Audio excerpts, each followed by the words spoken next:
Assalamualaikum warahmatullahi wabarakatuh. Nama saya Emilia Pirsa, NPM 18510402119, jurusan Manajemen Bisnis Syariah, Fakultas Ekonomi dan Bisnis. Di sini saya akan membuat video ceramah sebagai tugas PPI yang diberikan oleh dosen pengampu. Judul ceramah yang akan saya buat yaitu tentang korupsi. Selamat menyaksikan.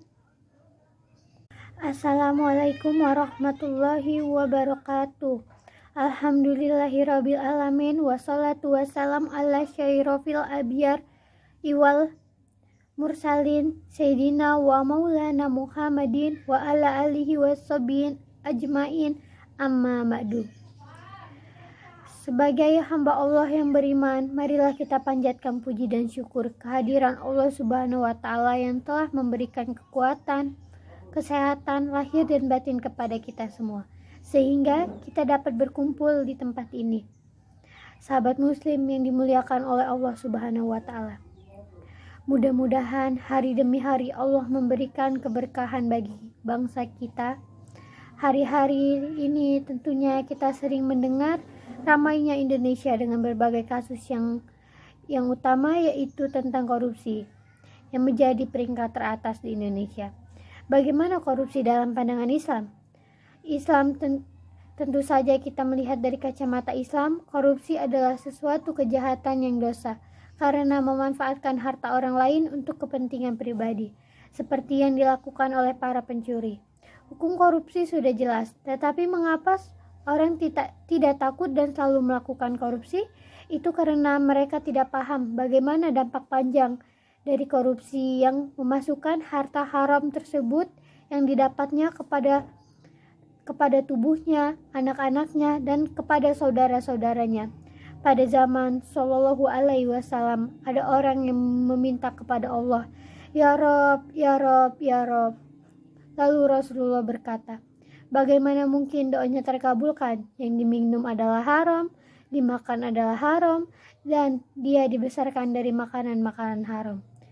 Bagaimana mungkin Allah mengabulkan doa-doanya apabila kita makan dari hasil korupsi, kemudian menjadi darah, daging, menjadi organ-organ tubuh kita?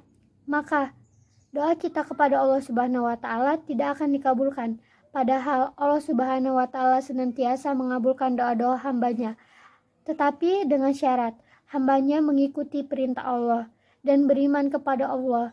Jika kita bermunajat kepada Allah, "Ya Rob, berikan rezeki yang berkah, ya Rob, berikan karir yang baik." Tetapi bila kita memakan makanan yang haram, Allah tidak akan mengabulkan doa-doa kita.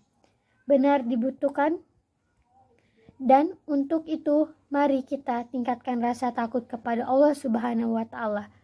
Karena rasa takut kepada Allah akan membuat kita jauh dari perbuatan-perbuatan yang maksiat. Seperti dalam Quran surat An-Najid ayat 40-41. Wa amma man khafa maqama rabbih wa nahan nafsa anil hawa fa innal jannata hiyal mawa. Artinya, dan adapun orang-orang yang takut kepada kebesaran Tuhannya dan menahan diri dari keinginan hawa nafsunya, maka sesungguhnya surgalah tempat tinggalnya. Jadi, sebaiknya mulai sekarang marilah kita berlatih untuk tidak korupsi dan memulai kebiasaan ini kita terapkan dari hal yang terkecil. Untuk saudara-saudara kita, mari dari mengajarkan mereka dalam mengerjakan soal ujian, melakukan pekerjaan dengan jujur, insya Allah selanjutnya akan berdampak ke tingkat lebih tinggi, misalkan ke negara, agar negara kita bebas dari korupsi dan masyarakat akan hidup dengan sejahtera. Demikian yang bisa saya sampaikan. Mudah-mudahan bermanfaat dan terus semangat dalam menjalankan atau melakukan ibadah kepada Allah Subhanahu wa Ta'ala. Saya akhiri, wabillahi taufiq wal hidayah. Wassalamualaikum warahmatullahi wabarakatuh.